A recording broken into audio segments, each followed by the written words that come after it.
नमस्कार दोस्तों, नमो भारत न्यूज़ में आपका स्वागत है। दोस्तों, कट्टरपंथी संगठन पॉपुलर फ्रंट ऑफ इंडिया यानी पीएफआई देश की संप्रभुता और एकता को तोड़ने के लिए अलग अलग तरीके से काम करता रहा है। पीएफआई जैसे संगठन जो अपने आप को एक कट्टर मुस्लिम संगठन कहते हैं, लव जिहाद और शाहीन बाग के लिए करोड़ों रुपए खर्च कर भारत देश को तोड़ने में लगे रहे हैं। देश में दंगे भड़काने से लेकर देश विरोधी गतिविधियों में संलिप्तता पाए जाने के बाद अब पीएफआई की एक और बड़ी करतूत का खुलासा हुआ है, जिसके बाद से पूरा देश सख्ते में है। तो क्या है आखिर ये पूरा मामला, जानने के लिए हमारे साथ इस वीडियो के अंत तक जुड़े रहें और इस वीडियो को आप ज़्यादा से ज़्यादा मात्रा में शेयर और लाइक कीजिए। दोस्तों, यह बात किसी से भी छुपी नहीं है कि भारत के अंदर किस प्रकार से म्यांमार के रोहिंग्या और अवैध बांग्लादेशी पश्चिम बंगाल के सीमावर्ती राज्य होने की वजह से उनका फ़ायदा उठाते आए हैं और कैसे ये पश्चिम बंगाल में शामिल होते हैं और उसके बाद वहाँ पर उनका फर्जी वोटर आईडी, जन्म प्रमाण पत्र आदि सारे डॉक्यूमेंट्स बनाए जाते हैं और जिसके बाद कुछ पश्चिम बंगाल में ही रुक जाते हैं तो कुछ लोग पश्चिम बंगाल से लेकर पूरे देश में फैल जाते हैं। और इसी वजह से अब देश के अंदर एनआरसी और यूनिफॉर्म सिविल कोड जैसे कानून लागू करना बेहद ज़रूरी हो चुका है ताकि इन जैसे अवैध लोगों को देश से बाहर निकाला जा सके। अब कुछ लोग मानवता का रोना करेंगे कि आखिर इसकी जरूरत क्या है, तो आपको बता दें कि यही लोग भारत की जनसांख्यिकी को बदलने का प्रयास कर रहे हैं। यह भारत के अंदर आते हैं, अपना परिवार बसाते हैं और 10-10 बच्चे पैदा करते हैं और अपनी जनसंख्या को लगातार बढ़ा रहे हैं। वहीं एक हिंदू 1 या 2 बच्चे पैदा करता है, जिसकी वजह से भारत के अंदर जनसंख्या में बदलाव तेजी से देखने को मिल रहा है।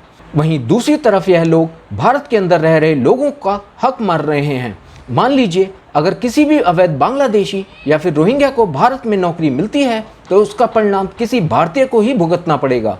इन अवैध नागरिकों की वजह से भारत के लोगों को भारत में ही नौकरियां और अपॉर्चुनिटी नहीं मिल पा रही।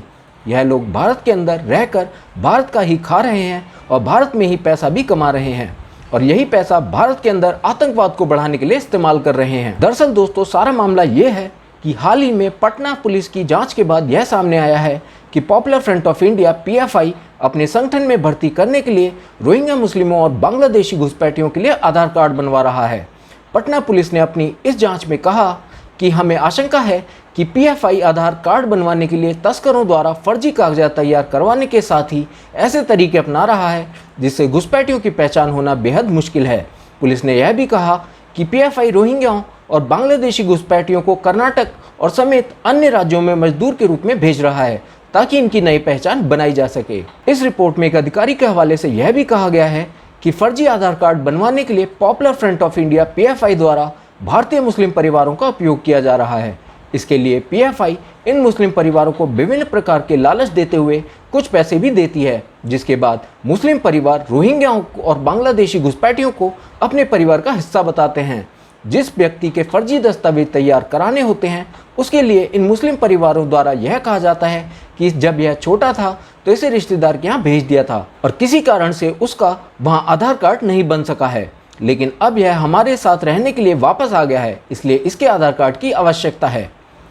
रोहिंग्या और बांग्लादेशी घुसपैठियों को लेकर बिहार पुलिस के अधिकारी इस बात की भी आशंका जताते हैं कि बंगाल असम सीमा पर कड़ी सुरक्षा व्यवस्था कर दी है, इसलिए अब घुसपैठिए भारत नेपाल बॉर्डर से घुसपैठ कर रहे हैं। यही कारण है कि भारत नेपाल सीमा पर कई अवैध कॉलोनियां बस चुकी हैं।